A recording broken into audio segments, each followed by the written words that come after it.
All right, it's time to take your test. We are going to go through the kit and talk about how to take the test and how to return it to the company. So this is the kit, this tiny little thing. You'll start by opening the box and removing all the contents.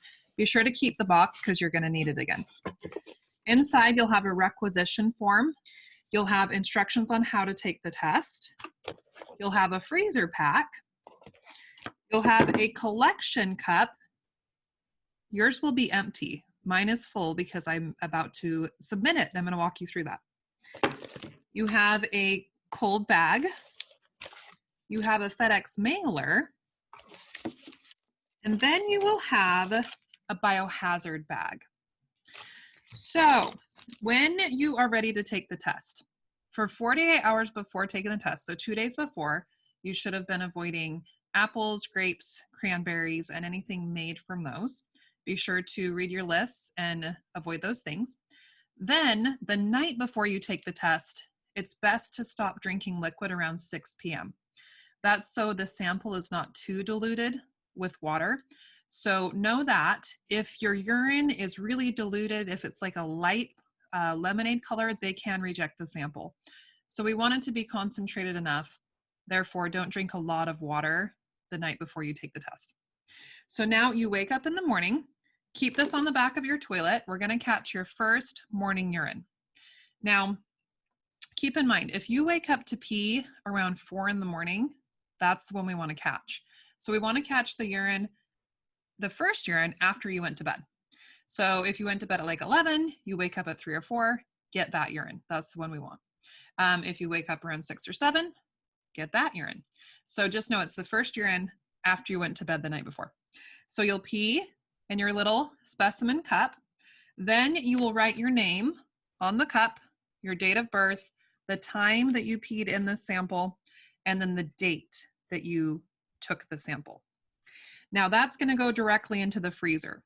You also will put this in the freezer. They both need to be frozen for at least 4 hours. It's better if you can pop this one in the freezer the night before. That's what I did with mine, but know that they both need to be at least 4 hours. So now 4 hours has passed. I've retrieved my urine. I've retrieved my cold pack, and I'm going to show you how to ship it back. So you'll take your biohazard bag, first of all, and you'll put your urine in it. Double check, make sure you wrote your name on it, your birth date, the date and time of collection. Put it there in the bag and zip it. Then this will go into the cold bag along with the cold pack. So I'm going to do this kind of quickly. It's not going to look good, but take your time. Put it in there, seal the cold pack up. Now that's going to go back in your box. So put it back in the box that it came with, all sealed up. Now you are going to take your requisition form. That's the form with your information on it. This is what the requisition form will look like that comes in your box. Your responsibility is to fill out everything in the patient information box. So put your name in there, first and last name, date of birth, where you live, your phone number, your email address, all that stuff. In the practitioner information, you don't need to touch anything. So don't worry about filling in any additional information. You don't need a signature. They have my signature on file. You don't need to add any payment information. The kit's already been paid for. You do need to add this section. So you'll either have a requisition form that looks like this, where it asks you in the middle of the form, and you'll put in there the time you collected it. Please check that, yes, the urine has been frozen. That is required. If you do not freeze your urine, then they will reject the sample. So be sure to do that and then check the box saying that you did freeze it. And then that's the only thing you need to fill out. On some tests, that section right here, the specimen date, will be on the bottom for some requisition forms. So just be aware of that. And then you can sign here along with the date that you completed it. So your only job is to fill out the things in red. If you want to let your samples be used for research, go ahead and check the box yes.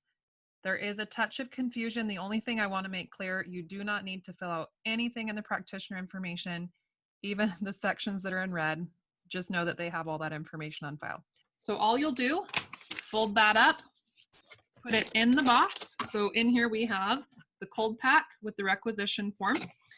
You will close the box, and then you will place the box inside of the FedEx mailer, and then you'll take the whole thing to a FedEx drop site if those are available in your location, or some people are able to schedule FedEx to come pick it up.